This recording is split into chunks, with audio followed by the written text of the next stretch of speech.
también en cierta forma fue autobiográfica porque recogía la experiencia de... Jorge, volumen. Vos no tengo más volumen. No, sí, está bien. De acá, ahora sí, ¿no?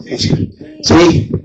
Bueno, la segunda recogía un poco la experiencia de nacer. Bueno, debo contarles que yo pasé buena parte de mi vida, más de 25 años, trabajando por las Naciones Unidas y viviendo y visitando prácticamente todos los países de América Latina. Creo que trabajé en todos, menos en Venezuela y en algunas islas chicas y pobres del Caribe. Creo que trabajé en todos los países. Y entonces me inventé un país en el corazón de América, al norte de Bolivia, este de Perú, oeste de Brasil, sur del país, que le llamé San Martín. Y a ese país le puse todos los problemas que yo había visto en América Latina. Y en ese caso no traté de resolverlos, pero sí los quise contar, porque también me preocupa mucho este destino fatídico de América Latina y nuestra incapacidad, no solo de resolver nuestros problemas, sino de nuestra incapacidad de tener un peso en el mundo, que deberíamos tenerlo. Pero en fin, Ana no tiene nada que ver con autobiográfico. Ana es el resultado de una indignación. Yo empecé a escribir Ana en marzo del 2022, es decir, un mes después de la guerra en Ucrania, que me dejó verdaderamente indignado porque creo que era una guerra que era totalmente evitable. Pero no es porque tenga nada particularmente contra Putin, que sí lo tengo, pero eso es otro tema. Es porque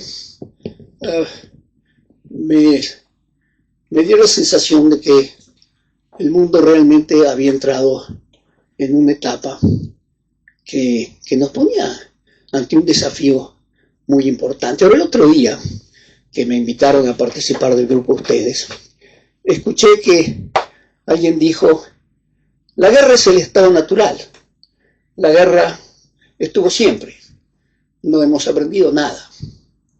No es cierto. Yo creo que la humanidad ha aprendido a vivir, a coexistir.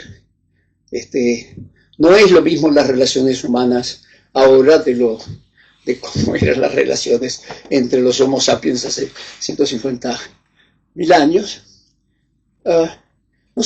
Hemos aprendido muchísimas cosas. Sí, sin duda, a través de las guerras. Sí, sin duda, la naturaleza es cruel. Si uno es un herbívoro, tiene que matar plantas, que son seres vivos, para comérselas. Si uno es un carnívoro, tiene que matar animales para comérselos, si no, no sobrevive. Y si uno es un omnívoro, como que matamos todo. Pero es la verdad, es así la vida. ¿Qué vamos a hacer? La crueldad existe. Ahora, no quiere decir que no hayamos progresado.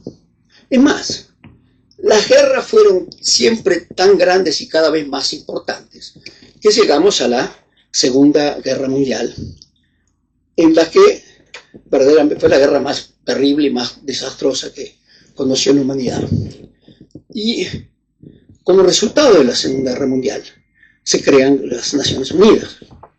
Ahora, como ustedes imaginarán, yo muchas veces he tenido que hablar de esto, habiendo trabajado tantos años para la organización, pero a mí me da la sensación que mucha gente piensa que las Naciones Unidas fueron creadas por unos idealistas, soñadores, que estaban en las nubes, medio drogados quizás, con muy buenas intenciones, y bueno, pero que no es practicable. Mentira. Las Naciones Unidas fueron creadas por los militares que no solo pelearon, sino que ganaron la más cruenta de todas las guerras que conoció la humanidad. No eran ningunos nenes estos. Sabían exactamente lo que estaban haciendo, y así el preámbulo de la Carta de Naciones Unidas dice: nosotros, los pueblos de las Naciones Unidas, comprometidos a evitarle a futuras generaciones el flagelo de la guerra, etc. Porque sabían lo que eran las guerras, la habían vivido. Pero además, porque había aparecido un nuevo fenómeno. Y el nuevo fenómeno son las bombas atómicas, ¿no? Ahora, hoy día hay por lo menos 8, posiblemente 9 países que tienen bombas atómicas, porque después de la guerra las tenía solo Estados Unidos. Pero hoy día son por lo menos, como digo, 7 y posiblemente 8 que tienen bomba atómica. Y con una guerra con bombas atómicas hay una pequeña diferencia con las otras, que es que no gana nadie. No hay ganadores y perdedores en una guerra atómica. Perdemos todos. Perdemos todos. Entonces, uno realmente se pregunta, y yo también me lo pregunté, ¿a qué estamos jugando? ¿A qué estamos jugando? Si no hay ganadores, ¿qué es esto que estamos haciendo? De pequeñas provocaciones. ¿Hasta cuándo? Hasta ver quién se anima más. A ver quién se anima más antes de tirar una bomba atómica. El día que el primero tira una bomba atómica se terminó. Ahí no gana más nadie. Entonces, ¿a qué estamos jugando? Entonces, le voy a leer las primeras líneas de Ana, porque Ana se ubica exactamente en este momento. Dice así empieza el libro. Previo al cambio, convivíamos en un mundo irracional. El recurso a la agresión o amenaza era constante. Países enteros podían convertirse un día para otro, por los más obtusos motivos, en implacables campos de batalla. Me refiero a los primeros 25 años del siglo XXI. Es decir, ahora.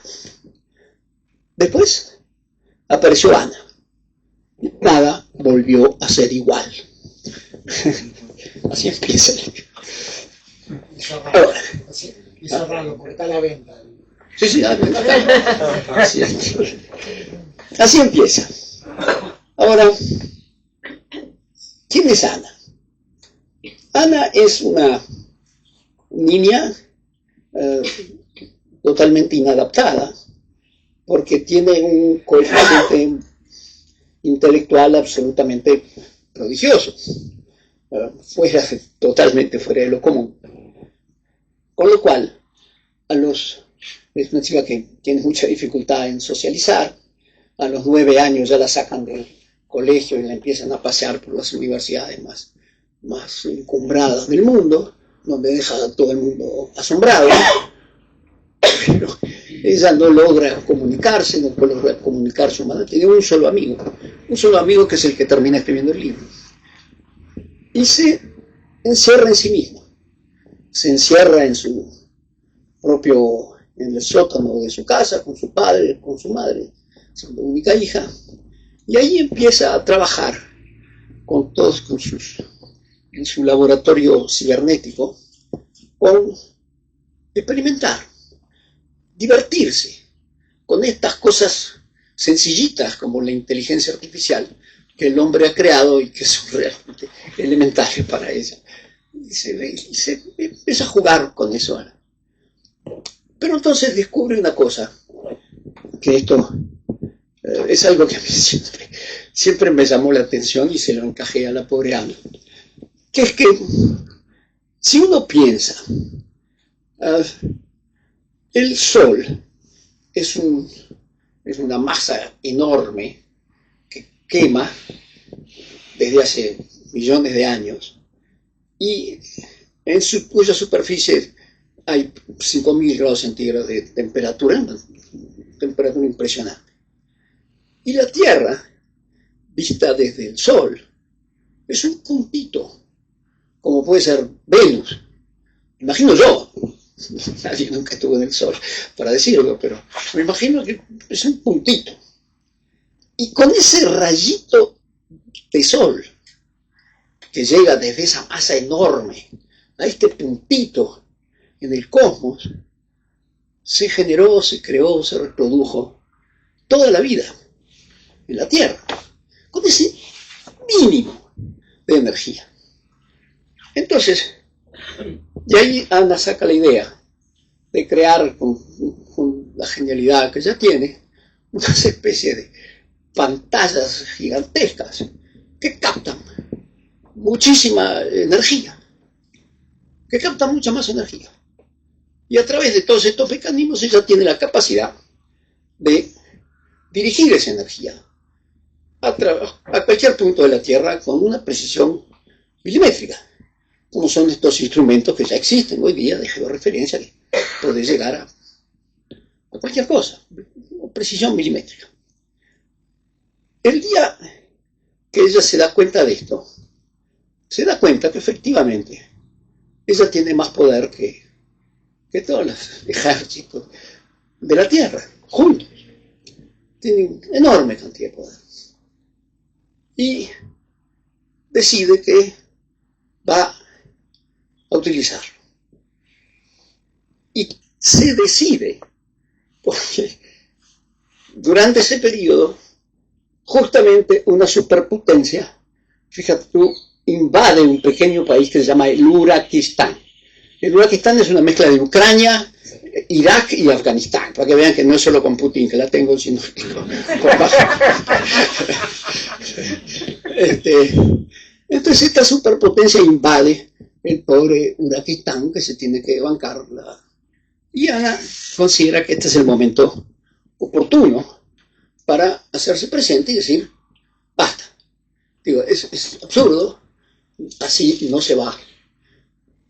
Con esto de superpotencias que piensan, ¿qué es lo que está pasando hoy día? De que si tú tenés más fuerza que el adversario, y bueno, podés proceder y invadir o anexar, porque total, si tenés más fuerza, ¿por qué no?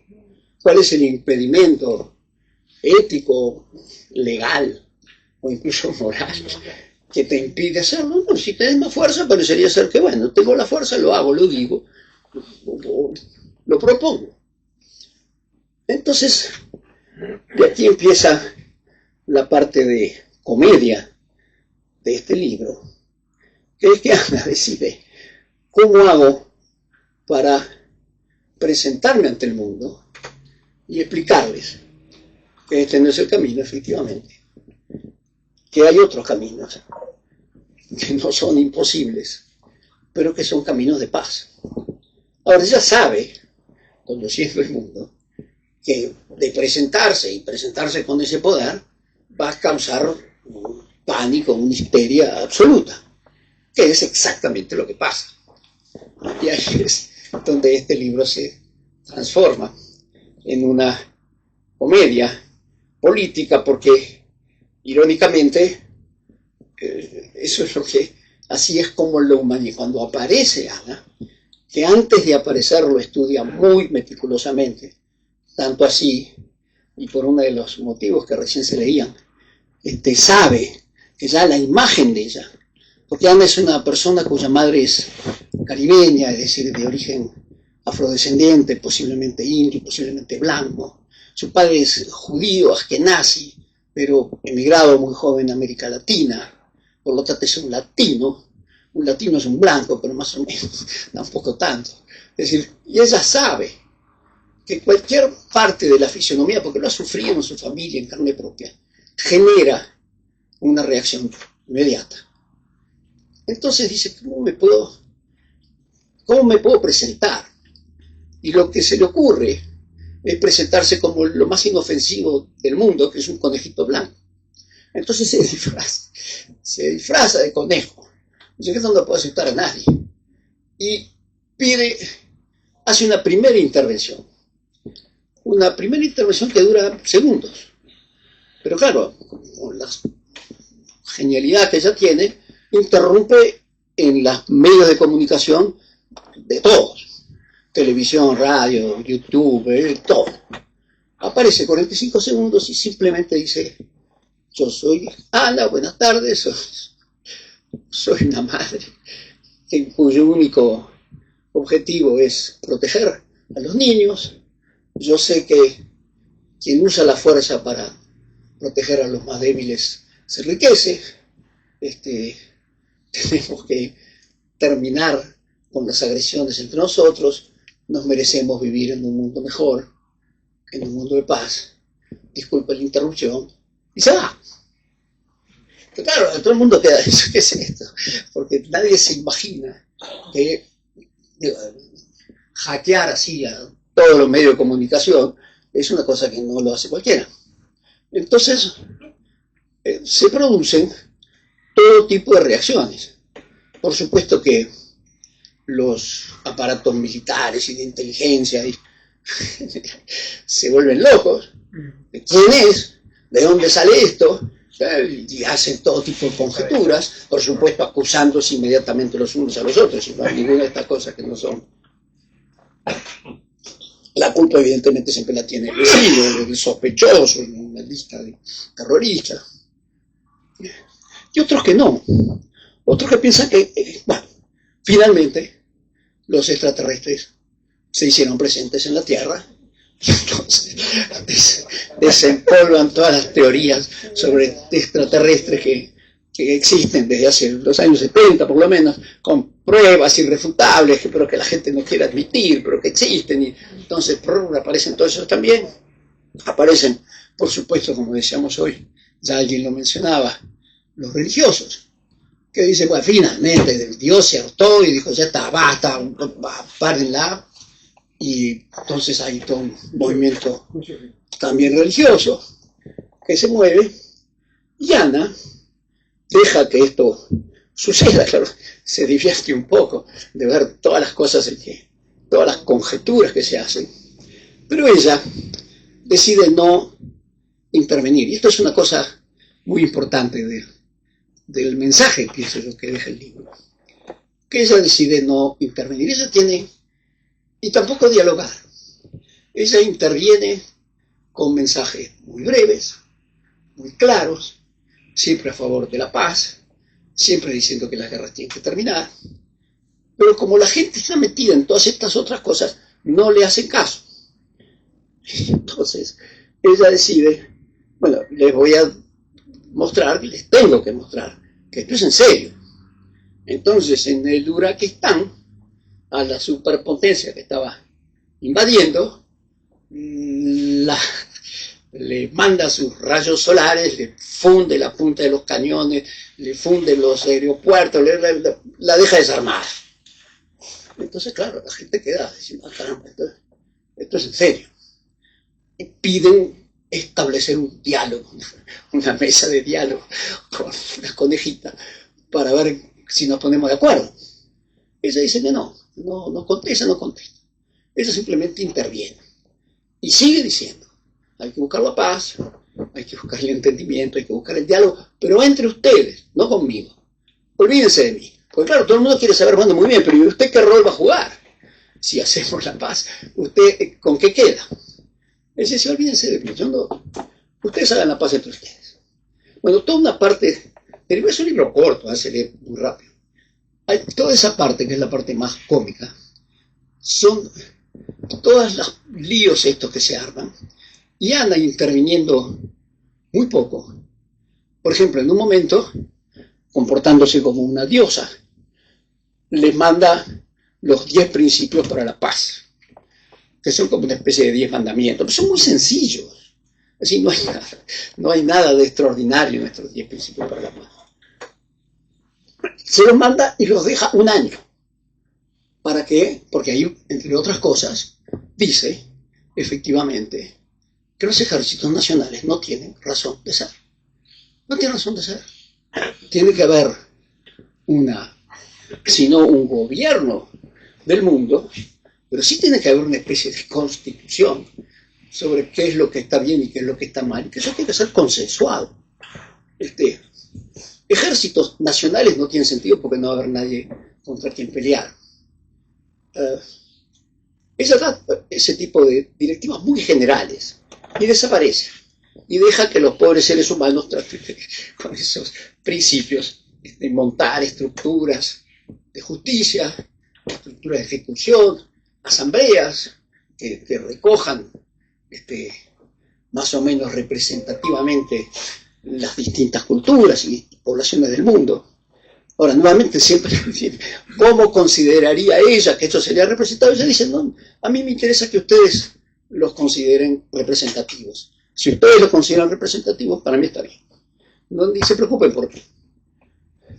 Así que eso es toda una parte en la que los humanos terminan rindiéndose a que, bueno, hay que crear estas estructuras, hay que deshacer los ejércitos nacionales, realmente no tienen más razón de ser. Y entonces Anders dice, bueno, en la medida en que ustedes se pongan de acuerdo políticamente, yo les voy a ir traspasando la tecnología, esta nueva tecnología, para que la tengan ustedes y para que la manejen ustedes. Pero ustedes primero tienen que hacer el esfuerzo de generar estas instituciones globales que sean consensuadas, que todo el mundo se sienta representado. Y a medida que esto pasa, ella le va traspasando las tecnologías. Bueno, a los tres poderes distintos, el ejecutivo, el legislativo, digamos, la asamblea y el judicial, porque ella sigue creyendo en Montesquieu y la división de poderes y piensa que esa es la mejor forma de que los poderes se vayan controlando uno a otro. Pero lo va haciendo. Y ahí llega, yo creo, la parte más sobre la que vale más la pena reflexionar del libro, que es la última, que es cuando Ana dice, bueno, ahora que ya les pasé la tecnología, ¿qué hago yo? ¿Dónde quedo yo? ¿Sigo así? Siendo una persona que provee guía, que habría motivos para hacerlo, porque la verdad es que el mundo, como bien dice al principio, el mundo cambió totalmente, por supuesto. Desde que llegó Ana, el mundo cambia en forma radical. ¿Conviene hacer eso? ¿O conviene simplemente desaparecer y dejarlos solos? Como dije, yo no tengo nada que ver, es de ustedes. ¿O conviene, como alternativa, decir la verdad? Yo no soy ninguna diosa, no soy ningún extraterrestre, no soy ningún robot inteligente, soy simplemente una mujer que no es ni siquiera madre, soy simplemente una mujer mestiza que ha desarrollado esto.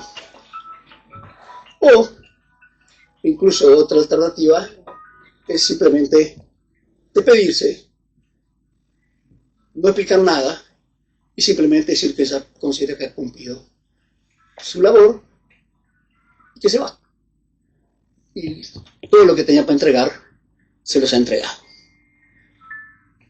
Esa parte, hay unas reflexiones que a mí me parece que tienen mucho que ver con, sobre todo, el manejo del poder. Es decir, cuando una persona tiene el poder, cómo tiene que interpretarlo, cómo tiene que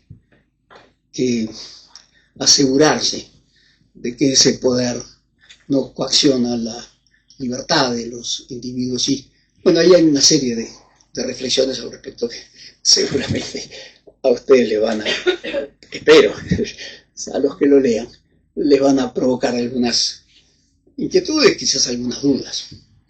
Pero con esa decisión es que termina el libro. Así que en realidad les he contado el libro, pero no les he contado nada, porque lo importante es todas las siguientes etapas, las etapas que se van subsiguiendo. Si no, no lo compran. No, por supuesto, no hay más nada, pero ya se los conté. Pero lo importante es cómo se llega a estas cosas. Así que yo lo dejaría aquí y cualquier pregunta que haya, por los que hayan leído el libro o por los que quieran hacerlo, yo estoy a las órdenes de ustedes y nuevamente les agradezco muchísimo. Pedro. Sí, me gustaría que elaboraras algo sobre la religión del siglo XXI que proponía Leo Harari Exacto. y que de alguna manera le da pie a los últimos. Bueno, debo decir que yo cuando escribo estos libros, generalmente agarro un grupo de amigos. Se escucha. La falta de tecnología, no se puede vivir sin tecnología. Sí, efectivamente, yo agarro un grupo de amigos y les doy una copia del borrador y discutimos sobre eso. Y generalmente el tipo de amigo que le interesa, yo sé el tipo de amigo que le interesa este tipo de cosas, y tenemos unas discusiones tremendas. Y efectivamente, una de las cosas que Ana termina discutiendo con el único amigo que tiene es eso. Es decir, ella dice, la religión es una forma importante de convencer, de entusiasmar, de hacer que la gente crea y actúe de determinada manera. No es solo un dominio, aunque pueda serlo, pero es algo que mucha gente, incluso gente pobre, gente que no tiene, necesita como fe, necesita como esperanza para el futuro. Pero las religiones en el siglo XXI muchas veces no responden a esa necesidad que tiene la humanidad de tener fe, de tener esperanza, porque se han encerrado. Hay muchísimas religiones, no estoy hablando de ninguna en particular. Se han encerrado en algunos dogmas, en algunas rutinas, en algunos rituales, que terminan teniendo más importante que el mensaje original. Y entonces, justamente, Leo Harari se lo reconocí a él porque en una conversación le dijo, sí, vos lo que querés es una religión para el siglo XXI, es decir, una religión que dé respuesta a las ansiedades, a las tribulaciones que tenemos en este siglo y que no le vemos que le estamos dando respuestas. Pero esa parte es importante sobre la religión, porque yo, claro que yo no soy un hombre religioso, pero es muy importante reconocer el rol que la religión juega en la sociedad. En el fondo, los intelectuales terminan discutiendo sobre las mismas cosas que discutían los Platón y hace 26 siglos, como vimos el otro día acá. Seguimos más o menos dándole vuelta a las mismas cosas, pero es un grupo muy pequeño de gente. Lo que mueve masas, lo que hace que culturas se muevan, progresen, son ideas fuerzas que tienen que ser tomadas y creídas y adoptadas por masas de gente, grandes masas de gente, que no tienen ni el tiempo ni la capacidad para pasarse horas en horas discutiendo sobre el ser y el devenir. Y entonces es muy importante, porque cuando Ana tiene que decidir, porque claro, mucha gente piensa que es una diosa, y no solo eso, como ella está unos cuantos años antes de poder pasar la tecnología, al final del libro hay cientos de millones de seguidores. Por supuesto, como los dioses son muchos y las religiones son muy convencidas que la de ellos es la que vale, todo el mundo piensa que es el dios, el que está ahí es el dios de ellos, así que eso no hay ningún conflicto. Todo el mundo está convencido que es el dios de ellos, el que está ahí, Ana, representado por esa imagen de Ana. Así que sobre eso hay todo un capítulo, pero que en el fondo sí dice que el mundo está necesitando, no tiene por qué ser una religión en creer en algo que sea sobrenatural. Yo, por ejemplo, soy una persona, como digo, no soy religioso, pero yo tengo una enorme fe en los principios que elaboraron la gente que hizo la Convención de San Francisco, la Convención de Derechos Humanos, los valores y los principios que están ahí, para mí son absolutamente fundamentales. Y justamente uno de los problemas gravísimos que tenemos ahora es que los propios, estos 5 miembros que tú decías del Consejo de Seguridad, que son los dueños de la organización, no creen más. Ahora, si los 5 dueños de la organización no tienen fe en que esos principios que elaboraron aquellos militares de los que hablamos hace un rato, dicen, no, esto ya no vale más, porque perdieron la fe, entonces, claro, la organización se deshace. Porque sin esa fuerza, la ONU no puede existir. La ONU existe porque esa gente realmente creía en lo que escribió. Entonces va por ahí la discusión. Perdón, me llamó la atención de que fuera mujer. ¿Por qué?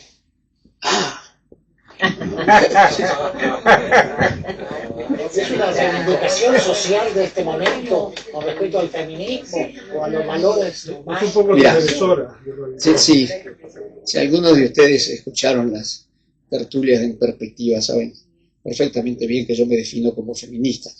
Ahora, tengo unas discusiones fatales, y sobre todo con la gente joven, por todo este tema de la cultura woke y todas estas cosas que dicen que yo defiendo la cultura woke y esto. Y no, yo lo que sí defiendo es que aquellos países que le han dado a la mujer la posibilidad de expresar todos sus talentos y virtudes en todos los campos, sin prohibirle ninguno, incluso el boxeo, no, nada. Todos los países que han permitido eso han progresado. Son los países más ricos del mundo. No son los más ricos de dinero, son más ricos culturalmente, son los países donde se vive mejor. Los países que más han reprimido a la mujer son los países más pobres. Y no hay ningún milagro, no hay que ser un matemático ni ser Ana para entender esto. Estás reprimiendo a la mitad de tu población. Es tan sencillo como eso. Estás estableciendo una relación causa-efecto Sí. entre las libertades a las mujeres y los resultados económicos de los países. Es más que culturales, todo. Sí. Estaba Sí. reduciendo la conversación. Existe también la posibilidad de que aquellos países de mayor desarrollo Sí. previo, que no siempre fueron feministas, pero sí tuvieron su desarrollo previo, económico, cultural, han sido los primeros, los más desarrollados fueron los primeros o los que más se abrieron a darle lugar a las mujeres. En aquellos países, vamos al extremo de los extremos, Afganistán, que es un país del cuarto mundo. No existe el cuarto mundo. El tercero tampoco. El tercero es el único que existe. Andá a Afganistán. Son los países más limitados culturalmente y económicamente, porque hay una interacción, ¿no? Justamente, hay una interacción. Son los que han demorado o están demorando más en habilitar el lugar que les corresponde a la mujer. Claro. Yo soy tan feminista. No, yo creo que tú contestás tu misma pregunta. Es decir, esto es paripaso. Evidentemente, a medida que las sociedades avanzan, la verdad va adquiriendo más lugar. ¿Habré dicho algo ofensivo? No, Se cortó. ¿Ah? Se cortó. Me cortó la broma. Sí. Hola. Oh, Perdón, vuelvo de vuelta a la pregunta que había hecho Pedro. sí. Hay un historiador inglés que se llama Catherwood que escribió un libro que se llama Guerras en el nombre de Dios. Y yo que me algo que usted hablaba de eso de los conflictos, porque los humanos realmente ha sido realmente interesante la historia, en donde durante esos 1300 años, como el tema de la famosa religión, como que la religión mató a la religión, y esa forma de querer imponer una idea fue lo que creó los graves problemas después más adelante, desde mi punto de vista, por eso quiero escucharlo a usted, ya sea de la Primera o de la Segunda Guerra Mundial.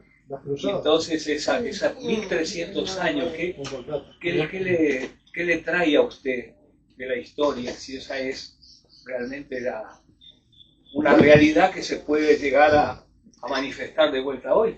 Bueno, yo creo que todos los dogmas son peligrosos. Todos. La gente que piensa, la verdad la tengo yo y vos no, y porque yo tengo la verdad y vos no, puedo hacer cualquier cosa, incluso matarte a vos, a tu familia, quemarte. Digo, todo eso es peligroso. Y efectivamente, las religiones fueron una causa fundamental de las guerras hasta la paz de Westfalia, a finales del siglo XVII. Ahí se reconoció, después de muchas negociaciones, que era posible la convivencia en un Estado-nación con reglas que fueran para todos y donde religiones, fundamentalmente católica y protestante en ese momento, podían convivir sin matarse, que se podía convivir. Y bueno, y así como se hizo la paz de Westfalia, yo creo que corresponde volver a decir, el hecho que tú seas católico, protestante, musulmán o hindú, no impide que vos y yo podamos hacer un montón de cosas creativas juntos y que podemos generar una colectividad en las cuales nos podemos poner de acuerdo en ciertos valores tan elementales como los derechos humanos. Digo, ¿quién tiene objeciones? Y no entra la religión ahí. Todas las religiones.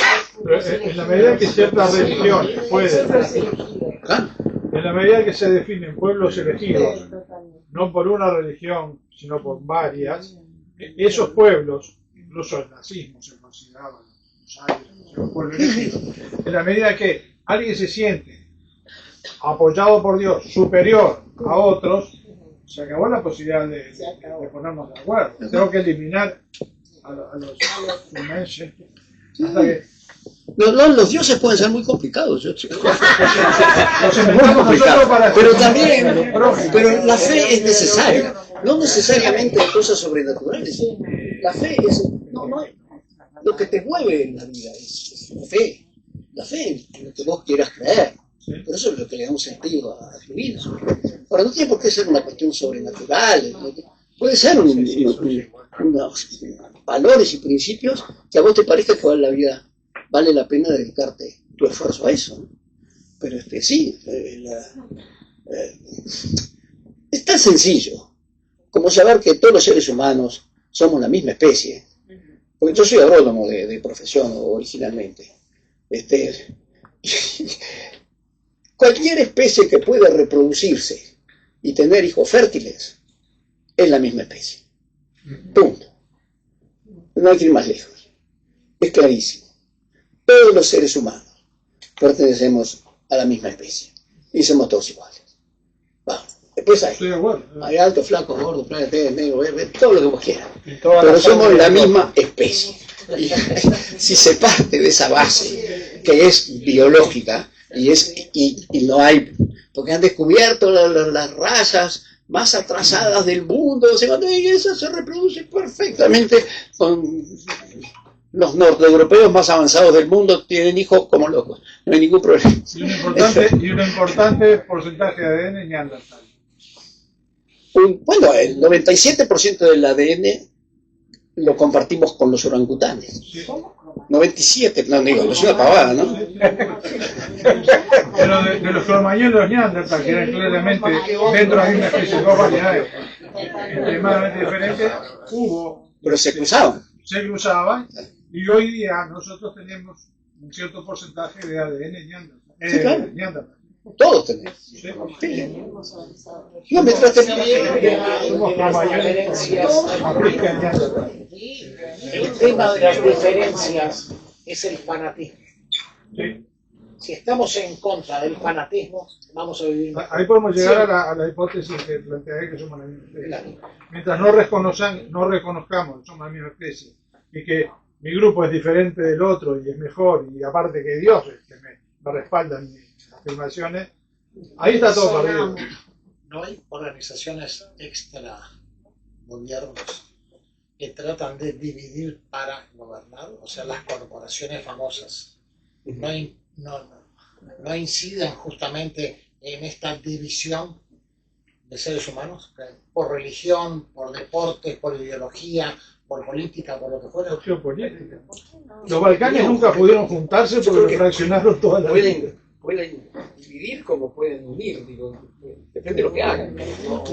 No creo que se pueda sacar, decir, tal corporación, porque es corporación, porque es multinacional y porque persigue un fin de lucro es necesariamente malo. No creo que se pueda, hay corporaciones que son malas. Pero hay otras que hacen un bien enorme. Hay unas que hacen un bien enorme y un mal enorme. Estamos hablando de las religiones. Las religiones son barbaridades, pero han hecho cosas maravillosas. El micrófono. No escucharon nada, ¿no? ¿Lo tengo que repetir? No.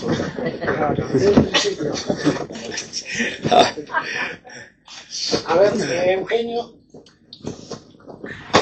Acá no hay una pregunta fácil también, se puede hacer. Muy interesante su punto de deja de ser Ana una dictadora que impone su voluntad. Yo le agregaría a esa situación que deberíamos aprender que las negociaciones deberían ser todas ganar-ganar. O sea, cuando tenemos frente a una negociación, que vivimos negociando todo, en todos lados y por todos los medios, pero cuando el objetivo es sacarle al otro y quedármelo yo, eso es lo que nos está impidiendo conseguir la paz, conseguir la ausencia de guerras. Si aprendiéramos a que es mejor que las negociaciones sean ganar-ganar en todos los terrenos y en todos los términos, podría ser un camino desde la educación establecer que es moralmente, éticamente y socialmente superior que nadie aplaste a nadie. Perdón, en el libro Ana no aplasta a nadie. Pero es una dictadora. No se abre. Es una guía. Sí, impone. Es justamente lo que ella trata de no ser, porque es consciente, como vos decís, que cuando tenés esa cuota de poder, te podés muy fácilmente convertir en un Lo dictador. entiendo. Pero ella trata de evitar eso. Ahora, no sé si lo evita. Ella esto. opina. Ella opina.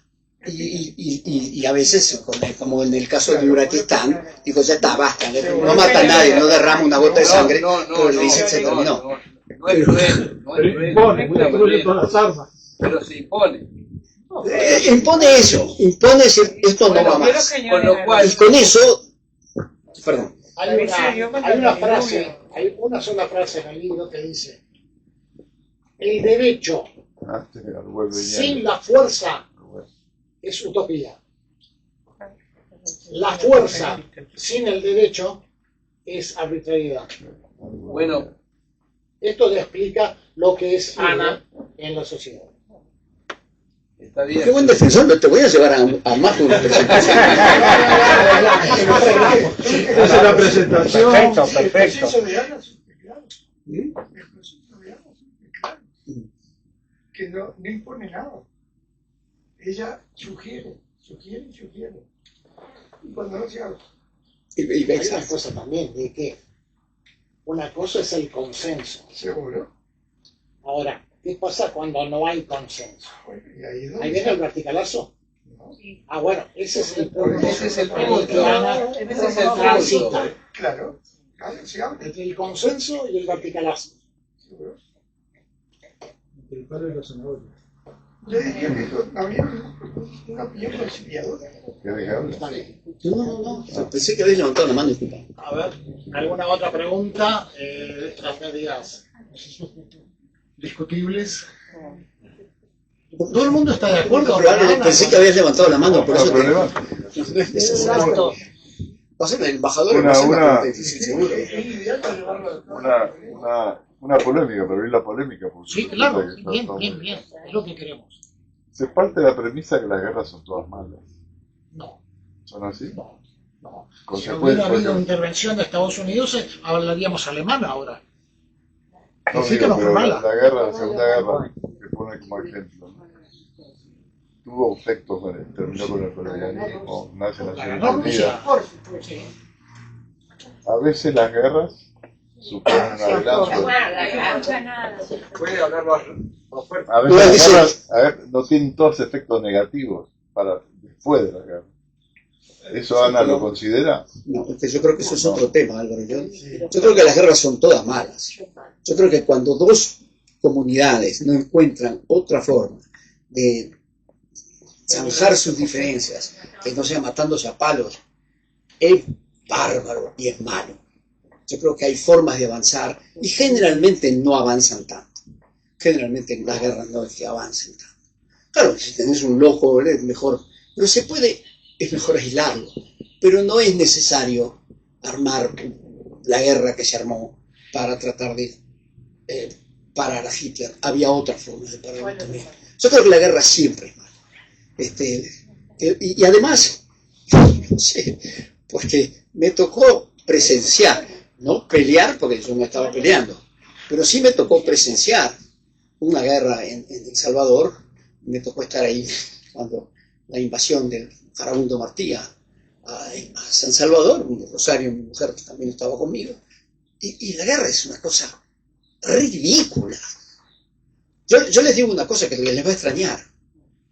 Aparte de la sangre y la barbaridad, y todo, a mí lo que más me llamó la atención fue el costo y el ruido.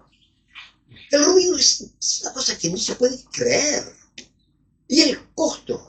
A mí a veces me tocaba que una comunidad había quedado, porque un río habían inundado y se necesitaba un helicóptero que le presten a la gente de Naciones Unidas para que vaya a buscar. Y los trámites para que me presten un maldito helicóptero para ir a recuperar una familia que... Aparece la guerra, 48 helicópteros volando, tirando llamas de fuego, una cosa insólita. ¿Qué es esto? Y la barbarie. La barbarie de la guerra. Es una cosa, no tiene justificación ninguna. Eso no ha cambiado desde el origen de la guerra siempre. Perdón. Eso no ha cambiado desde los orígenes del hombre hasta ahora. Pero, desde el punto de vista geopolítico, lo sabemos, los que seguimos un poco la trayectoria desde Enrique Méndez hasta nosotros, que hemos discutido el tema. En este momento, una guerra con armas tradicionales como está pasando es absolutamente ridículo. Es un negocio de los productores de armas. Porque evidentemente la tecnología es tal en este momento que, por ejemplo, lo que pasó en Europa, que hubo un apagón, en España en Portugal hubo un apagón, eso se puede lograr de un día para el otro. Se puede lograr técnicamente de que se corte la internet en el mundo. Con eso se termina absolutamente todos los poderes.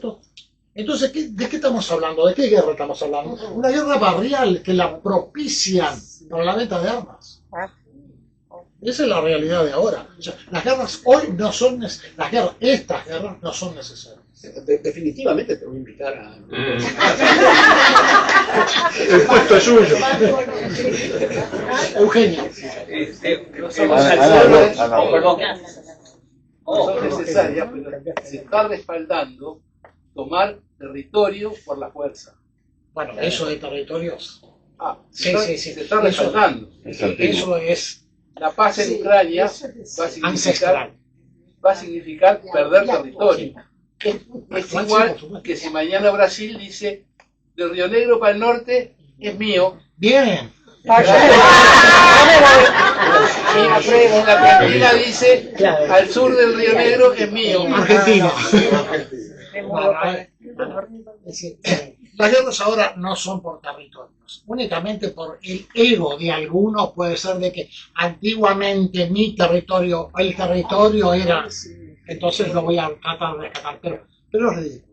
Lo que pasa con el tema del territorio, a mí me parece que... No, ojo, el territorio por territorio, no hay que hacer más, no por las riquezas naturales que tiene, ojo. Eso es otra cosa, no es territorio, es riqueza. Hay muchas guerras que se generan a punto de partida de fases anteriores, en que ha habido reparto de territorios, en que dejaron poblaciones étnica y culturalmente de un territorio dentro de las fronteras de otro. Eso genera... A ver, perdón, alguien quiere una cosa. Primero que con lo que dijo, Naciones Unidas es un origen después de la guerra prácticamente armada por los que combatieron. Sabían lo que era una guerra, sabían lo que era el desastre, lo habían sufrido en carne propia y habían sacado en los famosos cierres negros varios compañeros. Hoy en día el político decide, pero jamás va a la guerra.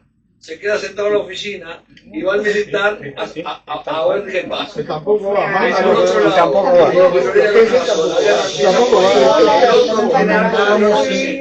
el mundo, después de la Segunda Guerra Mundial, se reunieron y se repartieron el mundo. Eso no cabe ninguna duda. Eso no cabe. Y ahora andan en eso En también. este momento hay regiones y países africanos que todavía son colonias, por ejemplo, colonias francesas.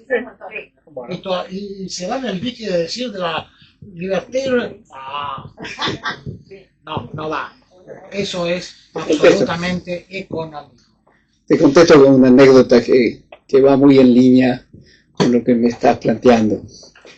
Cuando yo estaba en El Salvador, en reuniones sociales, me tocaba a veces así en una cena, una cosa, gente que decía, no, yo estoy en desacuerdo con las Naciones Unidas, ustedes son demasiado flojos con los guerrilleros son los terroristas, lo único que hay que hacer es exterminio y exterminio y exterminio. Y yo le preguntaba, ¿tú tenés hijos de 20 años? Sí. ¿Y están en el frente, en el exterminio? No, dice, mis hijos están en Miami estudiando, no sé qué. Pero quieren que vayan al los hijos de los demás, no los tuyos, ni tus nietos, ni tus sobrinos. Todo el mundo quiere la guerra, pero que vayan los militares y después que vayan los conscriptos de los demás. Si tenés que mandar tu hijo o tu hija a la guerra, la pensás 2 veces. Créemelo. Sí, digo. ¿Sabes que en la encíclica de Francisco, la que dice Fratelli Tutti, él habla justamente de un gobierno globalizado, ¿correcto? Y todo lo que nosotros estamos viendo, no sé si da el punto de vista de usted, estamos yendo a ese camino, porque hasta el propio padre, ¿se acuerdan de George Bush? Uno de los discursos que constantemente repetía era la globalización, con un gobierno que rigiera todo lo que es el tema del orden mundial para evitar el tema de la guerra. La globalización económica es. Bueno, pero no tiene por qué ser un gobierno así que se meta en todos los detalles de todos los pueblos. Yo creo, hay muchos esfuerzos, ya yo conozco uno en el cual tengo correspondencia con el profesor Ferraioli en Italia, que ha redactado un borrador de constitución de la tierra, de la cual hemos tenido algunas, que es, por eso, digo, lo que sí tenés que estar de acuerdo es cuáles son las reglas de juego. Que haya una justicia, que haya una Corte Internacional de Justicia, pero que sea para todos. No para decir, la Corte Internacional de Justicia sí, pero para juzgar a los militares de Serbia o de Uganda, los míos no. Criminales de guerra son los demás. Pero yo no. Yo creo que el señor George W. Bush, que invadió Irak con un pretexto absolutamente falso, y murieron cientos de miles de personas, es un criminal de guerra. Y tendría que haber ido a la Corte Internacional, pero como ellos no son jurisdicción, ¿no? Estados Unidos está afuera. Entonces, tener una Corte Internacional, pero que sea para todos. Tener reglas de juego, pero que sean para todos. Que no haya nadie que se excluya o se autoexcluya como ahora. Rusia, bueno, Israel no forma parte, Rusia no forma parte de la Corte Internacional, los Estados Unidos por supuesto que tampoco. Es para jugar a los demás, es como los hijos. La guerra sí, pero mandar a los hijos tuyos, no los míos. No, así no. Y no tiene por qué ser un gobierno que se meta absolutamente en todos los detalles. Tiene que ser, como Naciones Unidas. Naciones Unidas no se mete respeta la soberanía de todos los países. Y cuando funcionaba, y funcionó muy bien durante años, apoyaba el desarrollo, fomentaba la cultura, fomentaba reuniones para resolver temas comunes como el medio ambiente, la contaminación, etc. Pero no le decía a los gobiernos lo que tenía que hacer. Los gobiernos seguían siendo soberanos. Pero sí había reglas de juego válidas para todos, sin excepciones. Sin excepciones. Porque si no es demasiado fácil. ¿Alguna otra pregunta? Entonces, una pregunta general. ¿Estarían de acuerdo con que aparezca un Ana?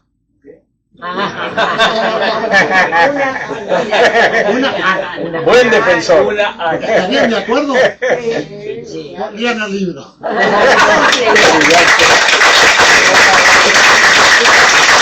Gracias.